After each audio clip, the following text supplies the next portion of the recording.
Hello दोस्तों, स्वागत है आपका अपने YouTube चैनल में। कल की क्लास हमने ली थी जिसमें हमने ऊर्जाओं के बारे में डिस्कस किया था। आप लोगों का बहुत प्यार मिला, मुझे बहुत अच्छा लगा। आप लोगों ने बहुत अच्छे अच्छे कमेंट्स भी किए थे उसमें, और ऐसे ही सपोर्ट करते रहे हमारे चैनल को। ठीक, आज हम बात करते हैं शक्ति के बारे में। क्यों, हमने बताया था ये टॉपिक आपके 3 पार्ट्स में डिवाइड है। पहला आपका कार्य के बारे में, फिर आपके बारे ऊर्जा के बारे में जो मैंने कल क्लास ली थी ऊर्जाओं के बारे में। आज हमारा टॉपिक क्या है? शक्ति, जिसे सामर्थ्य कहते हैं, पावर कहते हैं। यानी शक्ति के बारे में आज हम बात करेंगे।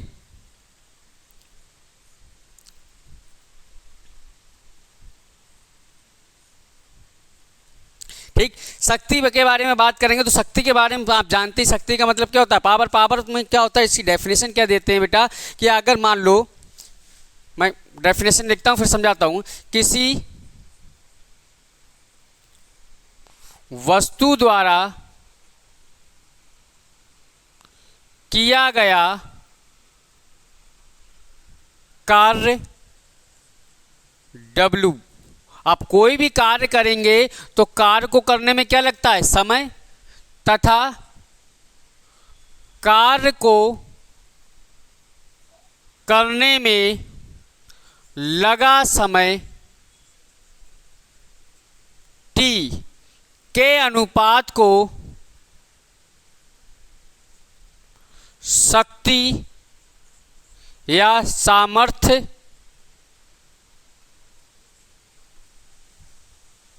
कहते हैं। इसे P से प्रदर्शित करते हैं।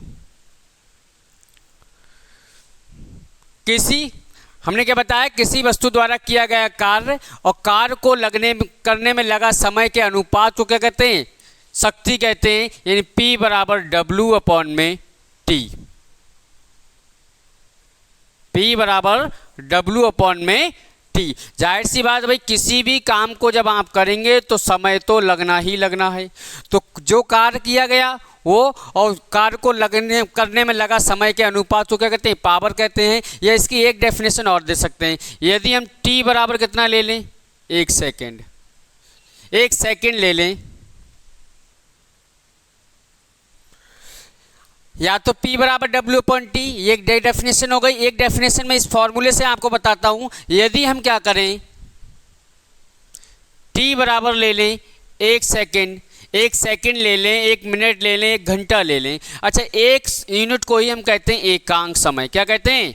एकांक समय। अगर 1 मिनट हो या 1 घंटा हो या 1 सेकेंड हो, अगर आप T की वैल्यू 1 लगाएंगे तो P इजिकल टू कितना हो जाएगा? W अपॉन में 1, और नीचे किसी के 1 हम लिखते ही नहीं हैं। यानी P बराबर क्या आ गया? W। यानी शक्ति बराबर क्या हो गया? कार्य। तो यहां से आप डेफिनेशन क्या देख सकते हैं कि यदि एकांक समय में किसी वस्तु द्वारा किया गया कार्य ही क्या कहलाता है? शक्ति कहलाता है। क्या कहलाता है? नहीं समझ में आई बात भाई? अगर T की वैल्यू मैं 1 ले लूं तो T की वैल्यू इस फॉर्मूले में जब 1 लगाऊंगा तो यहाँ पे W अपॉन में 1 हो जाएगा, नीचे 1 लिखते नहीं है तो P बराबर W आ गया। और T का मतलब मैंने 1 सेकेंड लिया तो एकांक समय लिया है। तो आप डेफिनेशन दे सकते हैं, यदि एकांक समय में किसी वस्तु द्वारा किया गया कार्य ही क्या कहलाता है? बस क्या कहलाता है? शक्ति कहलाती है। क्या कहलाती है? शक्ति। क्यों भैया, यहाँ से अगर 1 हटा सकते हैं नीचे तो W जो कार्य किया था वही पावर के क्या आ गया? इक्वल आ गया। ये तो आई क्या? शक्ति की डेफिनेशन। चाहे आप शक्ति की डेफिनेशन यहाँ से समझ लें, किसी वस्तु द्वारा किया गया कार्य और कार्य को करने में लगे समय के अनुपात को क्या कहते हैं बेटा? शक्ति कहते हैं। इसे P से प्रदर्शित करते हैं। P बराबर W अपॉन में T होता है। या आप डेफिनेशन यहाँ से समझें, एकांक समय में किसी वस्तु द्वारा किया गया कार्य ही क्या कहलाता है? शक्ति कहलाता है। क्या कहलाता है? शक्ति कहलाता है, सामर्थ्य कहलाता है। अब बात करते हैं इसके मात्रक की। किसकी बात करते हैं? मात्रक की।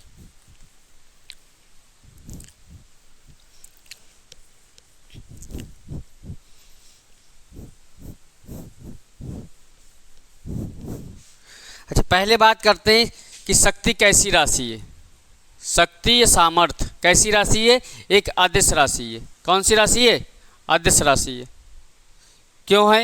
याद रखना, डायरेक्ट पूछ लेते हैं कि सामर्थ्य कैसी राशि है, सदिश, अदिश या इनमें से कोई नहीं है, प्रतिप्त राशि। तो कौन सी राशि है?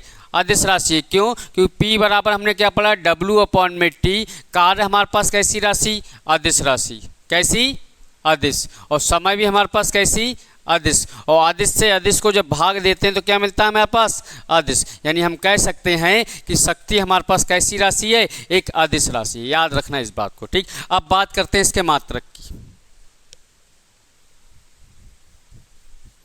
किसकी बात करते हैं? इसके मात्रक की। तो मात्रक देखें बेटा आप, शक्ति का मात्रक, शक्ति का मात्रक देखें बेटा। भाई फॉर्मूला हमने पढ़ा था P बराबर W/T। तो एक तो मात्रक कहाँ से निकलता है? फॉर्मूले से। भाई ऊपर W क्या है? कार का मात्रक क्या होता है? जूल। तो एक तो हो गया जूल, और समय का मात्रक क्या होता है? सेकंड, यानी जूल प्रति सेकंड। क्लियर हो गई बात? उसके बाद दूसरा मात्रक हमारे पास आता है वॉट, क्योंकि पावर के बारे में किसने बताया? वॉट नाम के वैज्ञानिक ने बताया था। तो इसको क्या लिख दिया बेटा? वॉट। एक इसका मात्रक क्या गया? वॉट। ये दोनों मात्रक जो हमारे पास आते हैं, ये दोनों मात्रक आते हैं हमारे पास MKS पद्धति में, MKS सिस्टम में। कौन से में आते हैं? MKS सिस्टम या SI सिस्टम भी कह सकते हैं, क्योंकि इसी का बड़ा रूप हमारे पास क्या कहलाता है? SI सिस्टम कहलाता है। अच्छा, एक आप और बता सकते हैं भाई, CGS पद्धति में कार्य का मात्रक होता है अर्घ और समय का सेकंड। एक तो ये दे सकते हैं अर्घ इंटू अपॉन में सेकंड, यानी ये दो मात्रक आपके इंपॉर्टेंट हैं, जूल प्रति सेकंड या वॉट। जूल प्रति सेकंड या वॉट, ये हमारा जो मात्रक है वो कौन सी पद्धति में? CGS सिस्टम में। क्लियर हो गई बात? ये तो होगा इसके मात्रक। अब बात करते हैं P का, यानी शक्ति का विमीय सूत्र।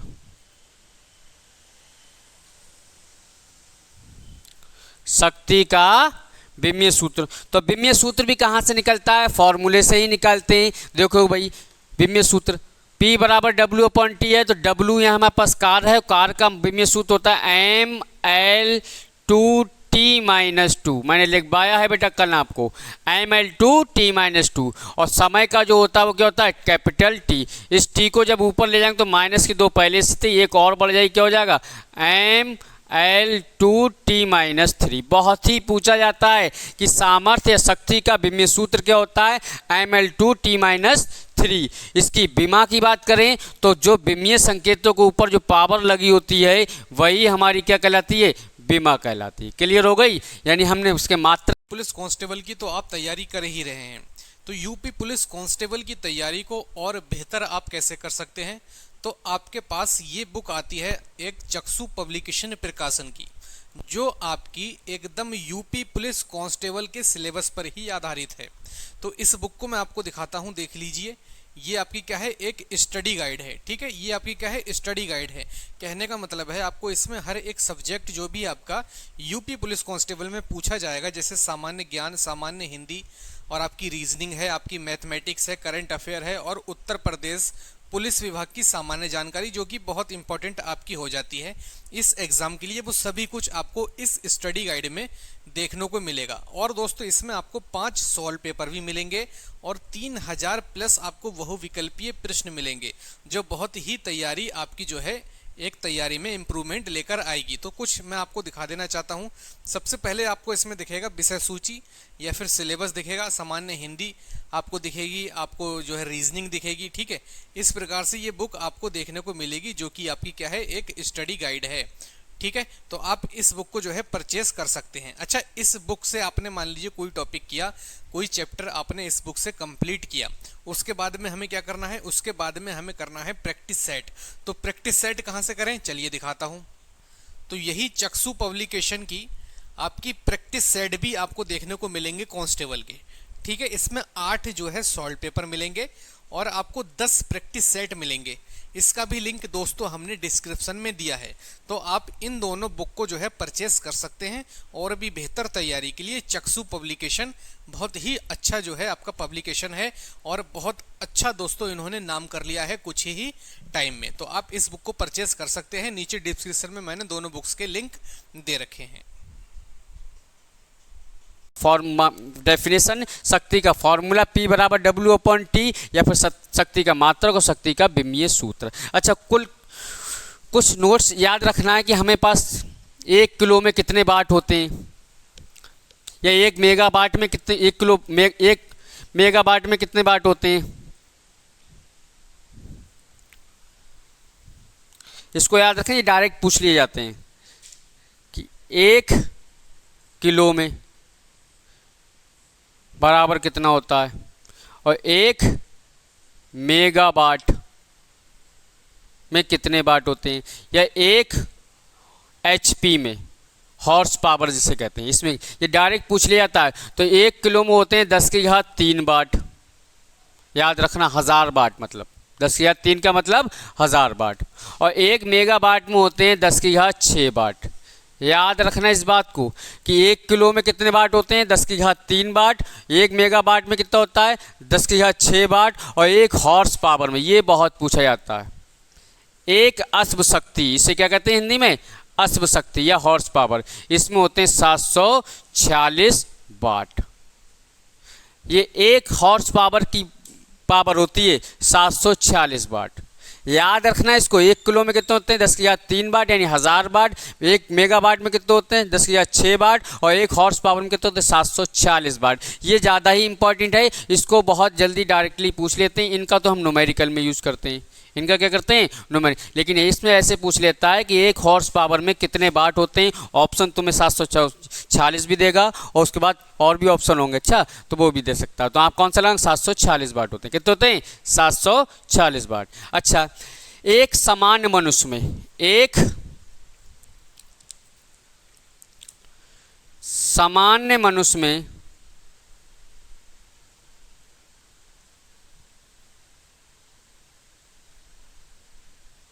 0.05 से 0.1 HP होता है। यानी हम क्या कर सकते हैं, बहुत ही इंपॉर्टेंट बात बता रहे हूं आपको, कि एक सामान्य मनुष्य के अंदर 0.05 से 0.1 यानी इतनी हॉर्स पावर होती है। तब हमारे पास देखते हैं इंसान कितना ताकतवर होता है। बस अब इतनी सी पावर उसके पास है, तो इसको मारूं, उसको मारूं, इसको फोड़ूं, उसको फोड़ूं। कितनी, 0.05 से 0.1, आप समझ सकते हैं कितनी कम HP पावर हमारे पास। तब भी आदमी अपने क्या होता है, आपे में नहीं रहता है। अगर सपोज दैट अगर इसकी पूरी 1 वाट भी पावर उसके पास आ गई तो वो क्या करेगा, ठीक। तो मेरे कहने का मतलब ये है कि इतनी कम पावर होने के बावजूद भी, अब ये पावर उसकी खुद की नहीं होती, ये पावर सारी उसकी, पता है भाई, इतनी पावर होने के बावजूद उससे लड़ गया, उससे लड़ गया। ये पावर नहीं कहती लड़ना, लड़ना कहता है हमारे दिमाग में जो गलत फितरत आ जाती है वो लड़ाई कराती है हमारी।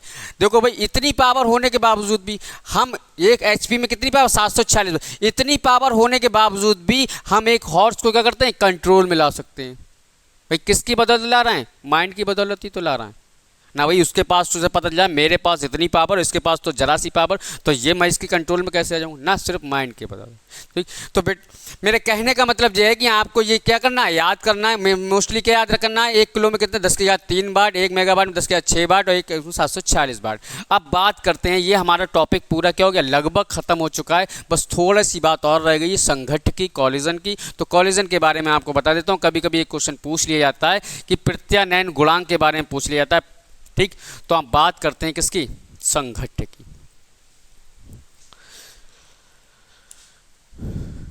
संघट्ट, इसे हम कहते हैं कॉलिजन।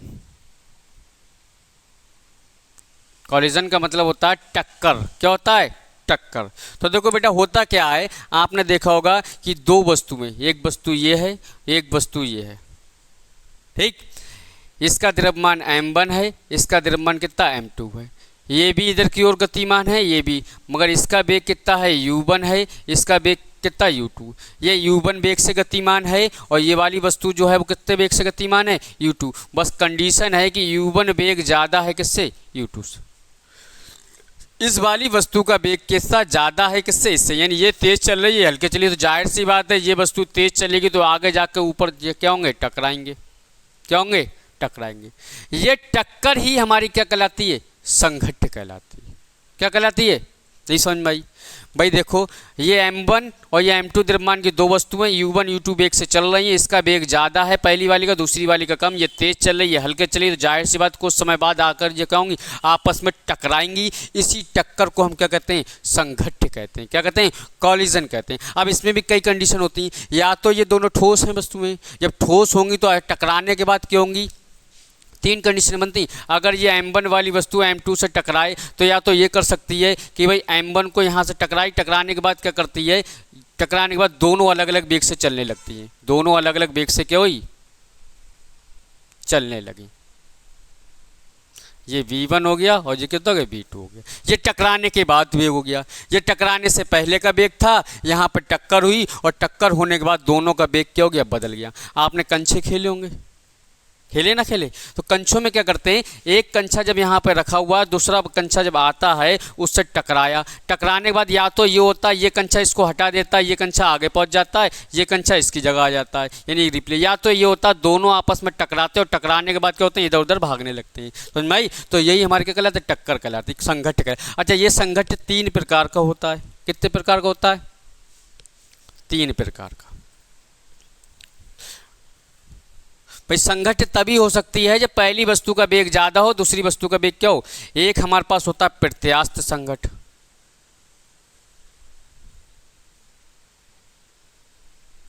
जिसे कहते हैं इलास्टिक कॉलिजन। दूसरा होता है अप्रत्यास्थ संघट्ट,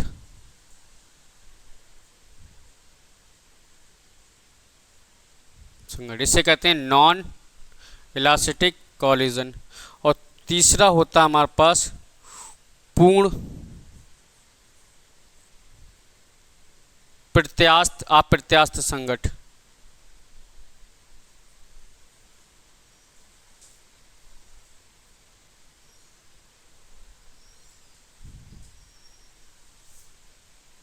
इसे कहते हैं होल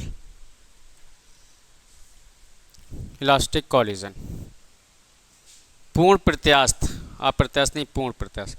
तो देखो, पूर्ण, इन दोनों के बारे में बता देता हूं कि पहला हमारे पास आया क्या, प्रत्यास्थ संघट्ट। इस संघट्ट में क्या होता है कि हमारे पास संवेग, वस्तुओं की गतिज ऊर्जा